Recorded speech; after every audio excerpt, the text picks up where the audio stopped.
안녕하세요. 결혼한 지 아직 1년도 안 지난 따끈따끈한 신혼부부입니다. 제가 이렇게 오늘 사연을 보내게 된 이유는 장남도 아닌데 집안 제사에 책임감이 넘치는 저희 시아버지 이야기를 해보려고 해요. 저와 남편은 가까운 지인들의 소개로 처음 만나 연애를 시작하게 되었고, 그렇게 3년간의 만남을 이어오다가 결혼까지 하게 되었습니다. 결혼 준비하면서 시댁이 제사가 없는 집인 걸 알게 되었어요. 결혼 후 받을 수도 있는 명절 스트레스 때문에 남편에게 너네 집은 제사를 지내니? 하고 단도직입적으로 물어봐서 알게 된 건 아니에요. 저희 집이 제사를 지내거든요. 대신 명절 때나 다른 제사들은 다 생략하고 할머니 돌아가신 날에만 따로 기제사를 올려요. 할머니 제사만 챙기는 데에는 이유가 있습니다. 할머니가 저희 친정 부모님을 엄청 아껴주셨거든요. 저희 어머니가 처음 결혼한 해에 할머니께서 내 아들 며느리가 나처럼 1년에 4번씩 개고생을 하는 꼴은 못 보겠다며 니들 조상이니 니들이 챙겨라 하고 제사 보이콧 선언을 하셨대요. 할머니도 그동안 제사 챙기느라 고생하셨던 게 있으셨겠지만 그 고생을 며느리인 저희 엄마한테 떠넘겨서 시집살이 대물림을 해주기가 싫으셨다네요. 아무튼 그 덕에 진짜로 저희 집은 제사가 없어지게 되었고, 그 뒤로도 할머니가 저희 어머니를 첫째 며느리라고 각별히 아껴주셨어요. 나중에 할아버지 돌아가시고 나서는 저희 어머니가 먼저 제안해서 할머니를 모시고 살았고요.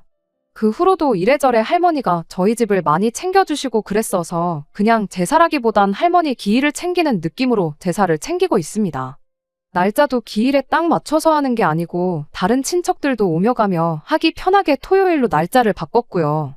기제사라고 꼭 자정에 맞춰서 지낼 필요도 없다고, 할머니 기일을 이유로 겸사겸사 그냥 다 같이 친척들끼리 모여서 저녁 한 끼 먹고 그러는 시기예요.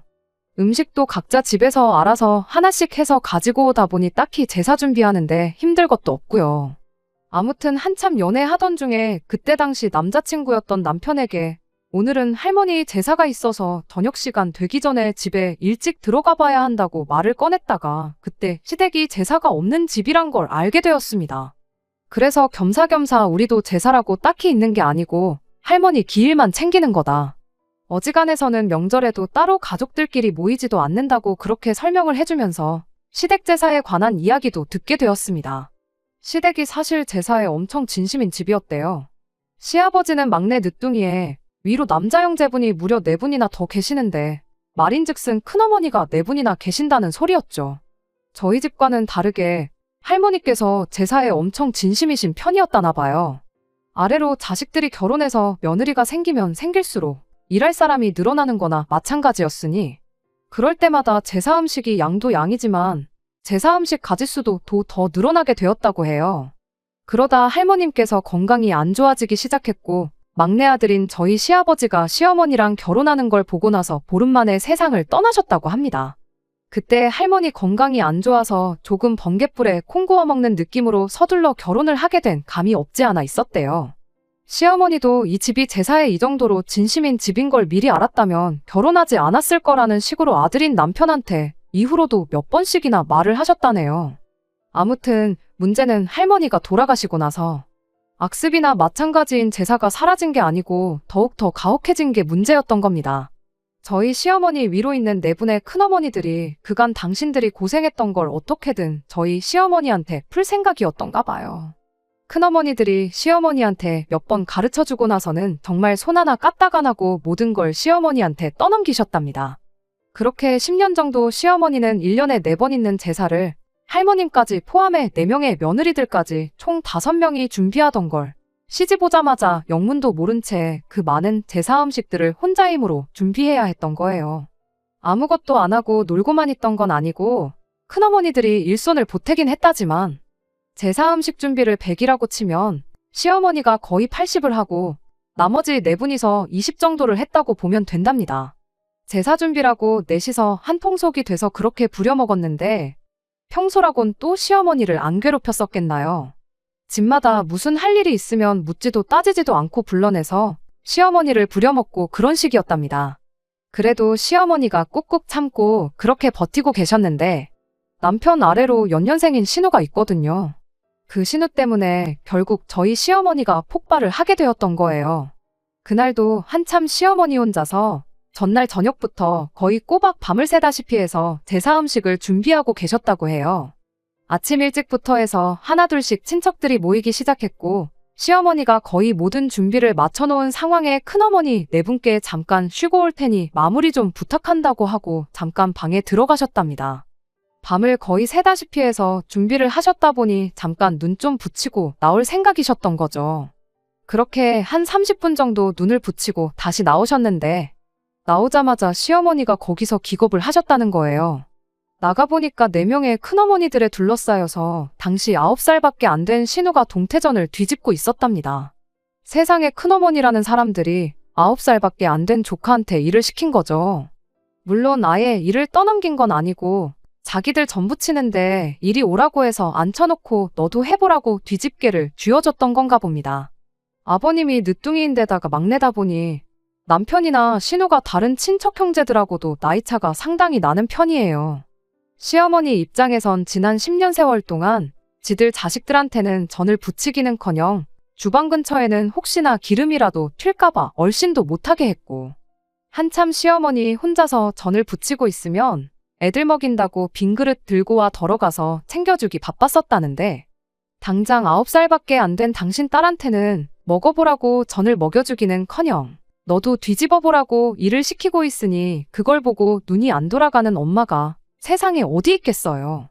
그 와중에 큰어머니들이 저희 시어머니한테 네 딸 전 부치는 것 좀 보라면서 엄마 닮아가지고 일은 기가 막히게 하겠다고 다음번 제사부터는 손이 하나 더 생기는 거니까 우리 동서 좀 편해지겠네 하면서 비아냥대기까지 했다는 겁니다.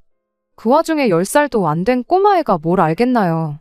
큰엄마들이 잘한다 하니까 신이 나가지고 그 고사리만한 손으로 뒤집개를 들어 전을 뒤집는데 그걸 보자마자 시어머니가 폭발해서 그날 혼자 힘으로 밤새 준비했던 제사상을 뒤집어 엎어버렸답니다. 남편이 해주는 20년도 더 된 이야기인데 제사상을 뒤집어 엎어버렸다는 그 말을 듣고 제 속이 얼마나 후련하던지. 남편도 엄청 어릴 적이지만 그날만큼은 충격이 커서 그런가 아직도 장면이 기억이 나는 게 있다네요.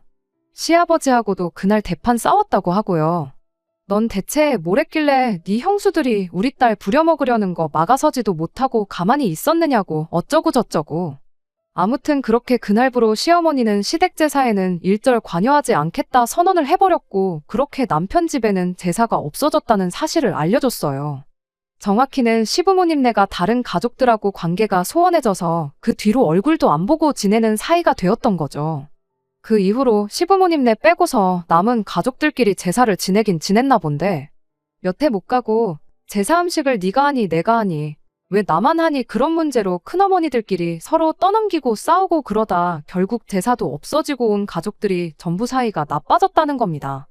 그렇게 공식적으로 시댁에는 제사가 없어지게 되었다고 해요. 그 뒤로 가족들이 사이가 다시 좋아져서 교류하고 지내는 건 또 아니랍니다. 남편은 다른 건 모르겠고 남편이 어릴 적의 일이지만 시어머니가 상상도 못할 만큼 고생을 하셨다는 걸 직접 두 눈으로 보았다 보니 제사에 대해서 남편은 부정적인 생각을 가지고 있었대요. 그런데 저희처럼 제사를 지내는 집이 있다니까 그건 또 새롭다고. 왜 우리 집 어른들은 간소하게 지낼 생각은 안 하고 서로 떠넘기기만 했을까? 그런 식으로 놀라워했었죠.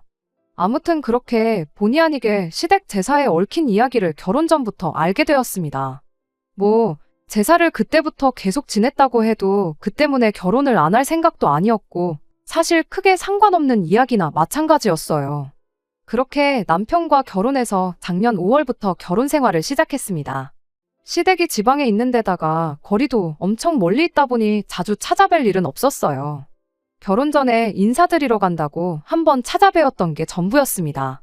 상견례는 친정하고 딱 중간쯤 위치해서 했었다 보니 그 뒤로는 정말 시댁까지 갈 일이 전혀 없었어요. 신혼여행 다녀와서도 안부 인사만 전해드리고 끝이었습니다. 시부모님 두 분 다 거리가 워낙에 멀다 보니까 오히려 먼저 뭐하러 그 멀리까지 고생스럽게 오며 가며 하냐고 피곤할 텐데 그냥 집에서 쉬라고 해주셨었고 그러다 보니 결혼하고 처음 맞는 첫 명절인 추석이 오기 전까지는 시댁에 따로 시간 내서 찾아갈 일이 없었어요.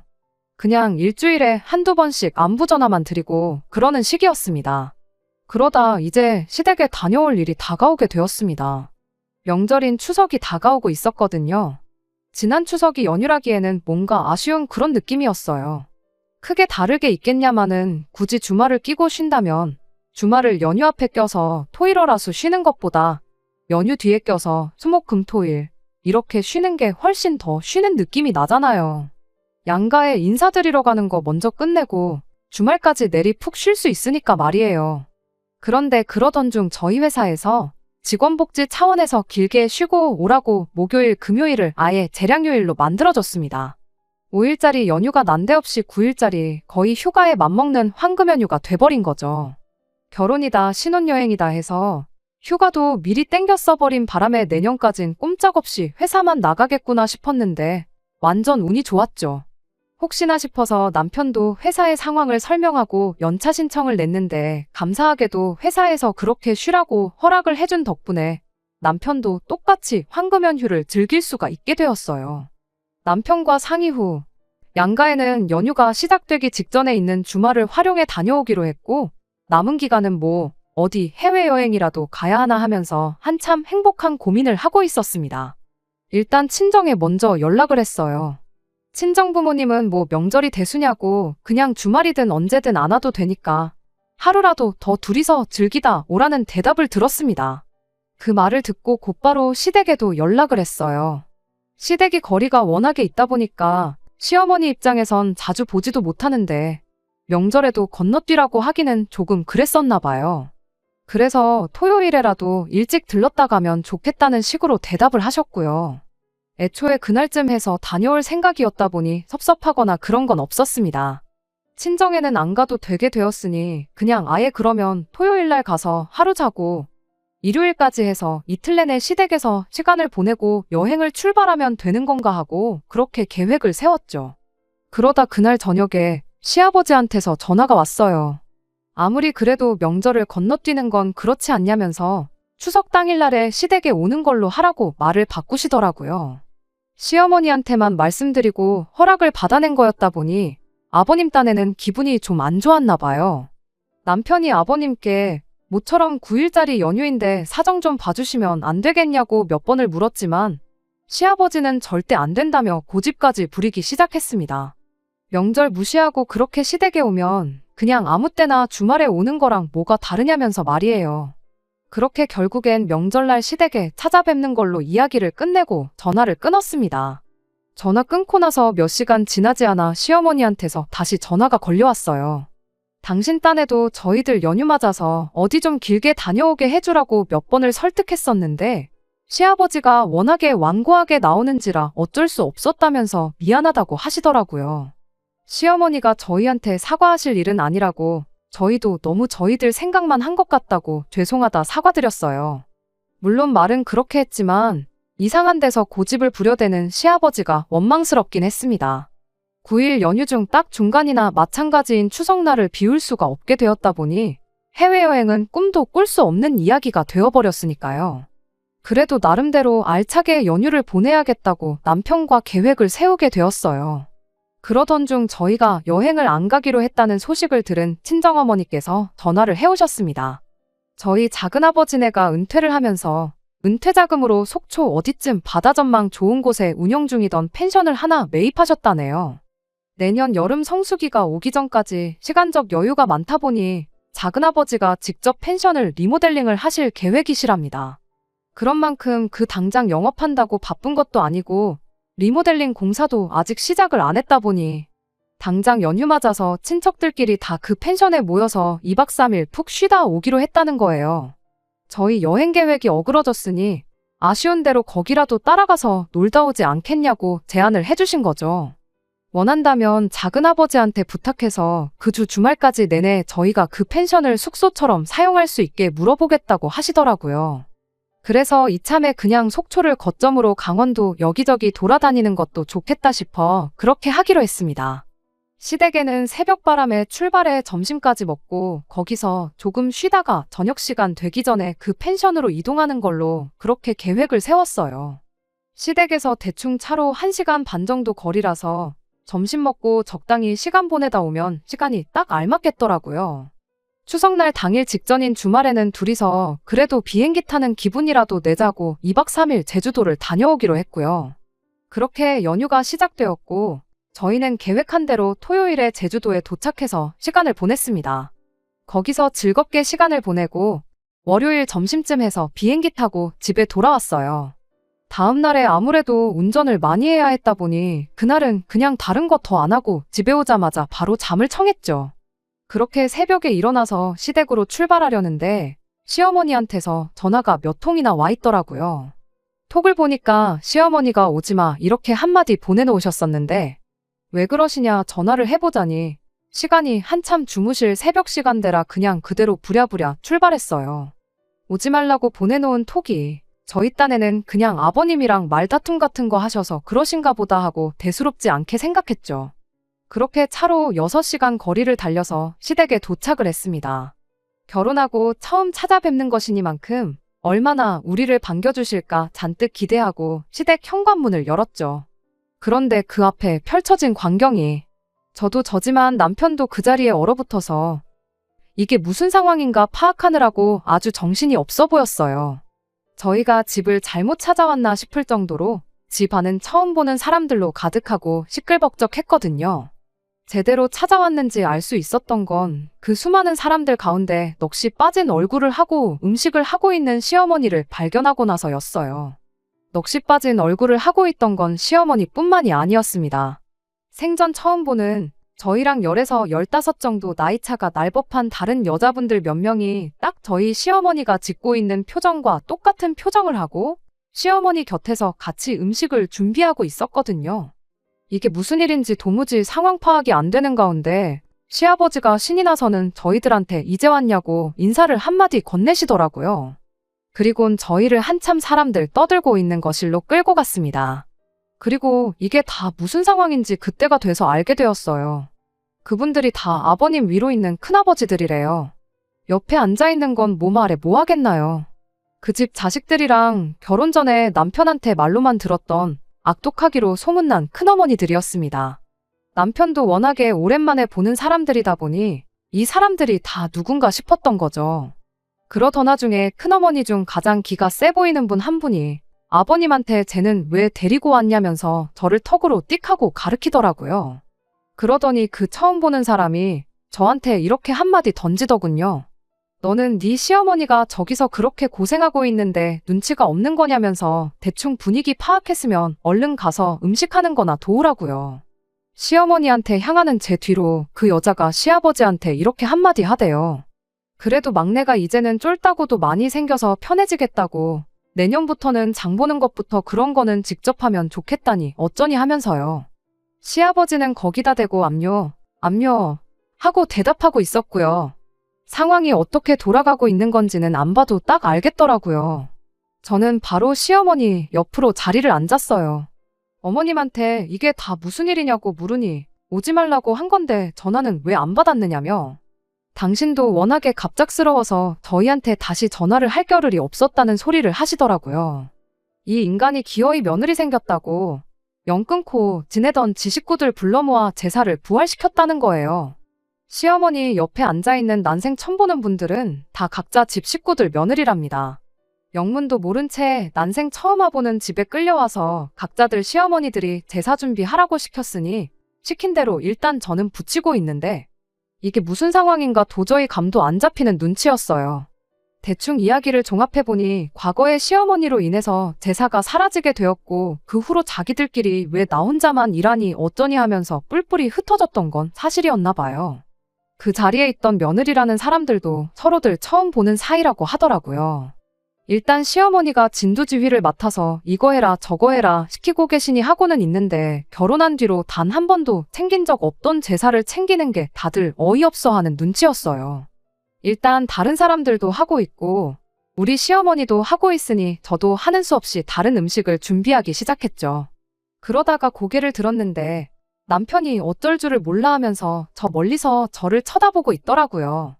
저 인간이 일하는 것도 열받아 죽겠는데 도와주는 신용도 안 하고 쳐다만 보고 있다고 열이 막 올라오던 찰나에 남편이 눈을 깜빡하더니 저한테 무슨 사인을 보내더라고요. 그리곤 그 길로 자리에서 일어나더니 살금살금 혼자서 자기 외투랑 그런 걸 챙기고 쓱 밖으로 나가는 거예요. 평소에도 죽이 잘 맞는 게 이럴 때 도움이 될 줄은 정말 몰랐습니다.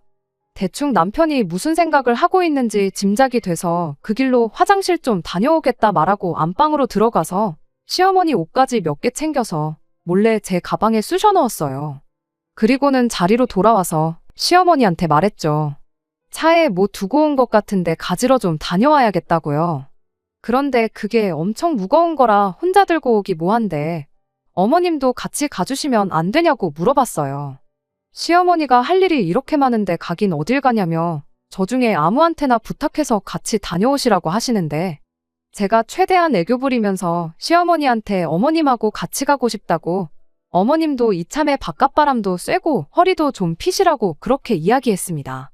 제가 시작부터 무거운 거라고 못을 박아놓고 말을 꺼냈다 보니 남이나 마찬가지라 큰형님이라고까지 하긴 뭐하고 호칭을 뭐라고 해야 좋을지 모르겠는데 아무튼 그 큰아버지네 며느리들은 난데없이 끌려와서 덤붙이고 있는 것도 열받아 죽겠는데 짐까지 들고 와야겠냐는 표정으로 애써 저희들 시선을 피하고 후라이팬만 바라보면서 음식 준비하는데 여념이 없었어요.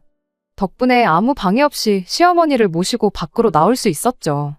아니나 다를까 차에 가니 남편이 시동 걸어놓고 저희를 기다리고 있었습니다.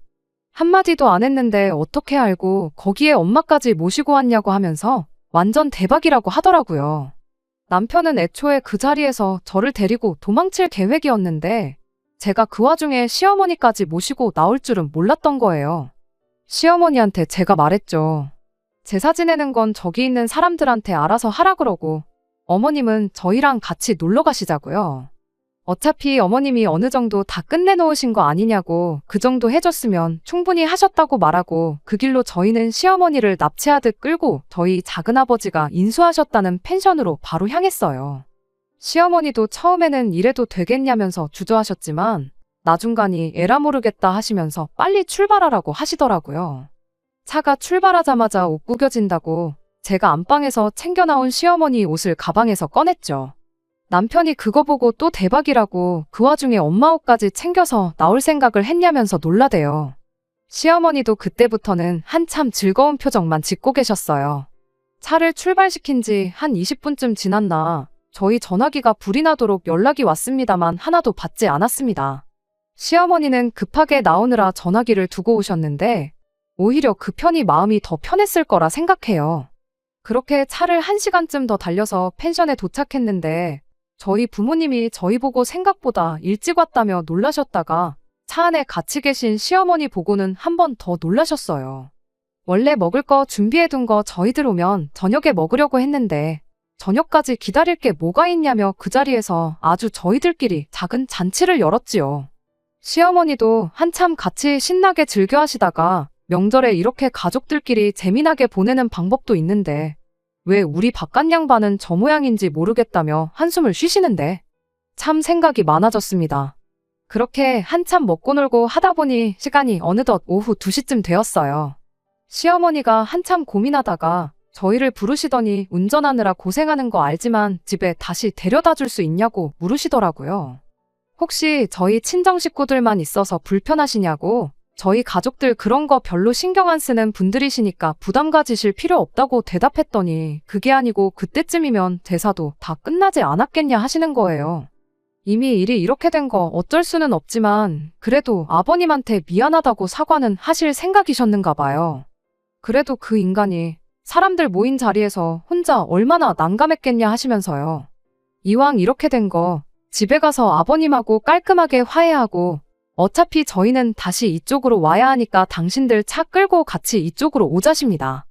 아직 저녁도 남았고 하니 그 양반도 먹고 마시는 거 얼마나 좋아하는데 같이 놀면 좀 좋겠냐시면서요.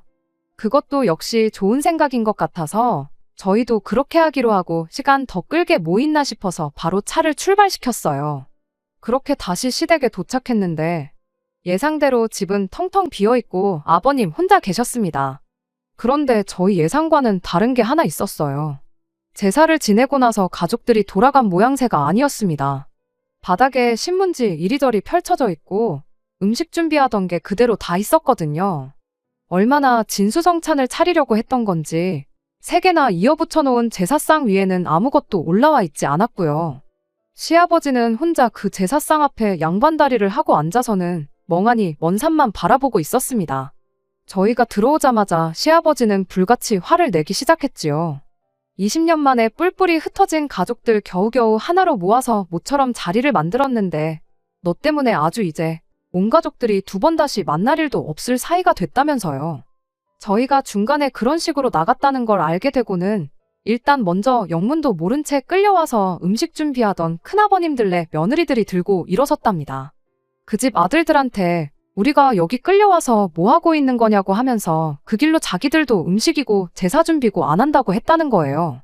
저희보다 많아봐야 40대 중후반인 분들인데 그 또래의 아내 이겨먹고 한 번도 지낸 적 없던 제사 준비하라고 큰소리칠 남편이 몇이나 되겠나요. 그전까지야 저희 시어머니가 대표로 총대 메고 고생하고 있으니 어찌어찌 통솔이 되는 분위기였는데 저희가 그냥 그렇게 갔다는 사실을 알고는 하나둘씩 자리를 떠나간 겁니다. 당신들 며느리가 없다고 그 자리에 바통을 넘겨받아 음식 준비를 하실 큰어머님들이셨으면 애초에 처음부터 저희 시어머니한테만 일을 시키지도 않았겠지요. 당장 일할 사람들이 아무도 없어지니 그분들도 그 길로 시아버지한테 한마디씩 하고 집을 떠나갔다는 겁니다. 시아버지는 혼자 망연자실해서 저희 올 때까지 그렇게 혼자 앉아서 멍 때리고 있었던 거고요. 시어머니는 그렇게 된 상황에 처음에는 난감해하면서 아버님한테 미안하다고 일이 이렇게까지 될 줄은 몰랐다며 계속 사과를 하셨어요. 저희도 너무 경거망동을 한 건가 싶어서 한참 고개 숙이고 같이 아버님한테 혼나고 있었죠. 그 와중에 시아버지가 한마디를 꺼내시더군요. 제사 음식 좀 하는 게 뭐가 힘드냐며. 너 우리 집에 시집 오기 전에 형수님들도 다 하던 거 아니었냐고. 뭐 어디 너만 고생하는 건 줄 착각하지 말라면서 저희들 있는 건 아랑곳하지도 않고 막말을 하는 거 아니겠어요. 20년 세월 가족들 사이 이간질시켜서 서로 등지고 살게 만들었으면 됐지. 이제 다시 좀 잘 지내보려는데 그걸 못 참고 이렇게 집안꼴을 풍비박산 내놓으니 좋으냐고. 올해는 특히 형님들네 며느리들도 있고 우리 며느리도 있고 쫄따구들이 몇 명인데 부려먹기만 하면 돼서 몇 배나 쉬워진 걸 가지고 그게 하기 싫어서 어른이 돼서 그걸 못 참고 내뺐냐고 큰 소리를 치는 겁니다. 그런데 한참을 미안하다는 말만 반복하던 시어머니가 난데없이 시아버지한테 언성을 높이면서 한마디 하셨어요. 그래서 니네 집 식구들이 안 되는 거라고. 이제 보니 아주 똑같은 놈이다 못해 같은 핏줄 아니랄까봐 아주 더한 놈이라면서 어떻게 그 악습을 또 며느리들한테 물려줄 생각을 다 했냐시더군요. 당신도 집집마다 며느리들 다 끌고 온 마당에 애들한테 떠넘기면 안 힘든 거 몰랐겠냐입니다. 그런데 그렇게 하면 지난 시간 동안 상종도 못할 인간들이라고 생각했던 당신 형님들이랑 큰동서들하고 내가 다를 게 뭐가 있겠냐고 하시더군요. 그리고 그렇게 제사를 애들 손으로 넘겨주면 며느리들은 며느리들끼리 신이 나서 잘도 힘을 합쳐 제사를 지냈겠냐고. 모르긴 몰라도 10살이나 넘게 더 어린 우리 애들이 또 독박 쓰게 될 것이 뻔한 거 아니겠냐고 일침을 하시더군요. 아버님은 그 와중에도 한마디도 지지 않고는 예전처럼 1년에 제사 4번씩 챙기려던 것도 아니고 명절 때만 챙기려고 했다고. 고작 1년에 2번 있는 제사 가지고 뭘 그렇게까지 오바를 떠냐면서 남들 다 하는 건데 좀 하면 뭐 어떻냐면서 저한테 대답을 바라시더군요. 제가 순간 당황해서 아무 말도 못하고 있는데 시어머니가 당신이야 아무것도 모르고 결혼해서 결혼 잘못했다 그런 생각만 하고 애들 보면서 10년을 버텼지. 저같이 요즘 애들은 그런 거 참기나 하겠냐고 그렇게 자식 새끼 이혼시키고 그러면 기분 참 좋겠다고 한마디 하시는 겁니다. 하긴 그러니까 우리 딸이 10살도 안 된 나이에 전부치고 있는 모습 보고 지 가족들하고 시시덕거리면서 잘한다고 박수나 치고 있지 그때 알아봤어야 했는데 몰라본 내 잘못이라며 아주 분통이 다 터진다고 가슴을 내리치시는 거예요. 그러다 그때 이혼 못했다고 지금도 못할 거 있냐면서 난데없이 시아버지한테 이혼하자는 이야기를 꺼내셨어요. 그 말이 나오기 무섭게 아버님을 포함해 저희 둘까지도 깜짝 놀라서 시어머니를 쳐다봤습니다. 그 표정만 봐도 얼마나 진심인지가 느껴졌죠. 제가 나서서라도 뭘 이혼까지 하시냐 하고 말려야 하나 싶었는데 도무지 입이 떨어지지가 않을 정도였어요. 그건 며느리인 제가 아니라 아들인 남편도 똑같았나 봐요. 그렇게 저희는 아무 말도 못하고 있었는데 어머님이 아버님한테 당신 말이 맞다고 1년에 4번도 지내던 제사인데 2번이 뭐가 힘들겠냐. 남들도 다 하는 건데 어려울 거 없다고. 그러니까 그 잘난 니네 집 제사상은 상관도 없는 남의 집 딸 자식들 부려먹어서 지낼 생각 하지 말고 니들 손으로 직접 지내면 되는 거 아니냐고. 나는 이혼해서 손 뗄 테니 니들끼리 며느리를 부려먹던 자식들 이혼시켜서 니들끼리 지내던 그 잘난 제사 알아서 챙기라고 한마디 하고는 저희한테 괜히 오자고 해서 벌써게 만들어 미안하다고 한마디 하시고는 저희를 데리고 다시 집 밖으로 나가시더라고요. 나오시면서도 저딴 인간 밥 챙겨주자고 여기까지 오자고 한 게 다 후회가 된다시며 이제야 속이 후련하다고 한마디 하시대요. 결국 저희는 그렇게 다시 펜션으로 돌아왔어요. 오는 길에 신우한테 주소를 찍어줬는데 거리가 있다 보니 저희 저녁 먹기 시작하고 한참 지나서 신우가 도착을 했습니다. 전화로 대충 자초지종을 설명해줬는데 신우는 뭐 대화고 뭐고 할 것도 없이 도착하자마자 시어머니한테 이혼 결정 잘하셨다고 한마디 해주더군요. 엄마 챙기는 건 딸밖에 없다는데 그게 무슨 말인지 딱 알았어요. 아마 모르긴 몰라도 그날 아침에 신우가 시댁에만 있었더라면 일이 그 지경까지 가기 전에 신우 선에서 큰아버지고 큰어머니고 시댁에 발도 못 붙여보고 쫓겨나지 않았을까 하는 생각까지 들었습니다. 아무튼 심각한 이야기는 생각보다 금방 끝났고 그렇게 저희는 저희대로 즐겁게 먹고 즐기고 시간을 보냈네요. 원래는 저랑 남편 둘이서 그 펜션에서 연휴 끝날 때까지 있다 가려고 했는데 이렇게 된 거 시어머니와 신우도 같이 해서 넷이서 시간을 보내게 되었습니다. 그 후로 시어머니는 바로 이혼 준비를 시작했고 그동안은 서울에서 신우랑 같이 지내기로 했어요. 재산 분할 받으면 지금 집이 좁은 편이라 신우랑 같이 지낼 만한 넓은 집을 알아봐야겠다시는 걸 보니 시아버지가 어떻게 사과를 해와도 다시 합치실 생각은 없는가 봐요. 이번 연휴도 어쩌다 보니 저희는 한 주 내내 쉬게 되었는데 일단 신우랑 같이 해서 시어머니 모시고 여행 좀 다녀왔다가 연휴 막바지쯤 해서 아버님 보러 내려갔다 올 생각이에요. 혹시 또 제사 준비니 어쩌니 해서 명절 당일날 오라고 하시면 그냥 안 갈 생각이긴 합니다만 그래도 어머님이랑 이혼하신 거지 저한테는 아직 시아버지니까 제 할 도리는 하고 살려고요. 끝까지 들어주셔서 감사합니다. 오늘의 사연은 여기까지입니다. 구독과 좋아요, 알람 설정 부탁드리고 더 좋은 사연으로 다시 찾아뵙겠습니다. 감사합니다.